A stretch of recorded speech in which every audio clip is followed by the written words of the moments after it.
semuanya, perkenalkan kami dari kelompok Liberalisme Republik yang beranggotakan saya Marsyota Putri dengan NPM 6092301142. Saya Alma Akbar Hadis dengan nomor NPM saya 60923011296. Dan saya Calvin Hafiz dengan NPM 60923011114. Pada kali ini kelompok kami akan menjelaskan tentang liberalisme republik. Nah, di sini karena pembahasan kita tentang liberalisme republik, nah ada yang tahu nggak nih tentang dari arti apa itu liberalisme republik? Nah, kalau dari arti liberalisme republik adalah sebuah teori dari hubungan internasional yang memiliki pandangan bahwa negara-negara demokrasi liberal lebih damai daripada negara lain. Hal ini dijelaskan karena ada persamaan budaya politik, nilai moral bersama, kerjasama ekonomi, dan saling ketergantungan, yaitu interdependensi. Liberalisme republik dibangun atas dasar klaim bahwa negara demokrasi lebih liberal dan lebih damai, taat hukum dibandingkan negara sistem politik lainnya. Jadi kayak gitu. Oke. Kan kita udah tahu ya artinya dari liberalisme republik itu apa. Ada yang tahu nggak sih siapa yang memikirkan konsep pertama ini, teori ini?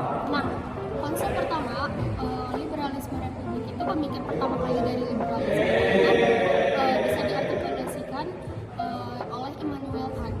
Immanuel Kant mengartikulasikan konsepnya pada akhir abad ke-18 untuk menjadikan negara republik dibandingkan dengan negara demokrasi. Ia mengemukakan pendapatnya, yaitu negara demokrasi tidak akan berperang satu sama lain. Selain Immanuel Kant, pemikir lain dari konsep liberalisme republikan yang terkenal yaitu Michael Doyle. Doyle mempunyai jawaban teoritis dari pertanyaan mengapa negara demokrasi berdamai satu sama lain. Nah, jawaban Doyle pada pertanyaan itu memiliki terdapat tiga elemen pendukung negara-negara demokrasi saling bekerja sama yang mengarah pada kedamaian.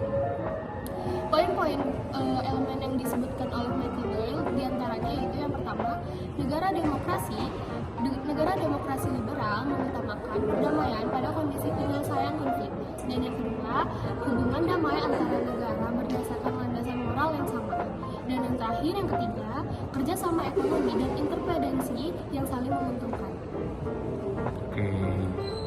Jadi itu dari pemikir-pemikir yang ada ya. Selanjutnya sih, kan ini kita udah tahu arti, terus kayak isi dari otak-otak pemikirnya ya. Selanjutnya ada yang tahu kasus yang terjadi nggak sih? Nih, kalau dari aku tuh contoh kasusnya kayak fenomena yang diambil dari teori liberalisme republikan. Ini adalah fenomena perjanjian perdagangan negara kawasan ASEAN dengan Cina yang membentuk ASEAN China Free Trade Area atau bisa disebut ACFTA. Perjanjian yang dibuat ini merupakan suatu bentuk kerjasama dalam bidang ekonomi antar negara-negara di ASEAN dengan Cina. Tujuan awal terjadinya kesepakatan ini ialah keinginan negara-negara ini untuk menghilangkan batas-batas atau mengurangi hambatan-hambatan perdagangan, peraturan tentang investasi, dan meningkatkan kesejahteraan ekonomi negara-negara. Dan juga inti dari perjanjian ini adalah supaya terciptanya kawasan perdagangan bebas antara pihak ASEAN dengan Cina. Oke. Nah kan kalau misalnya kita udah dengar dari cerita contoh kasusnya, kita ngelihatnya ACFTA ini memang kayak liberalisme republikan banget ya, kayak karena Iya sih. dari Karena negara China juga didukung dari negara republik. ya benar-benar kayak negara-negara republikan di sini tuh memang yang berdemokrasi itu memang cenderung lebih ke kerjasama daripada konflik. Nah, untuk menambahkan yang dibilang sama Calvin tentang yang tadi itu, dari segi liberalisme republikan, perjanjian terkait kawasan perdagangan bebas merupakan bentuk dari liberalisme perdagangan dan liberalisme investasi terhadap negara-negara demokrasi nih. Dengan pengaruh globalisasi akan memunculkan interdependensi terhadap seluruh aspek negara-negara di dalamnya. Dari terbentuknya ACFTA ini menjadi suatu daya tarik negara-negara lain untuk berinvestasi dan dapat menambah citra baik dari segi ekonomi dan perdagangan. Nah itu jadi meningkatkan dan menciptakan terhadap negara-negara yang tergabung kawasan perdagangan bebas ini. Teori ini juga menjelaskan bahwa negara-negara demokrasi yang bergabung dalam ACFTA ini akan mengutamakan perdamaian dari penyelesaian suatu konflik.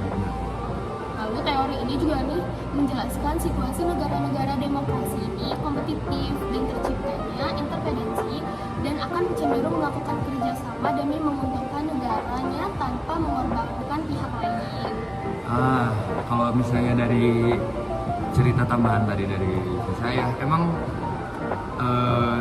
liberalisme republikan ini tuh sangat sangat identik dengan kata intervensi, karena di saat semua negaranya berkompetisi dan kompetitif, itu akan membuat ketergantungan dari negara-negara lain untuk jatuhnya bakalan bekerja sama kayak gitu.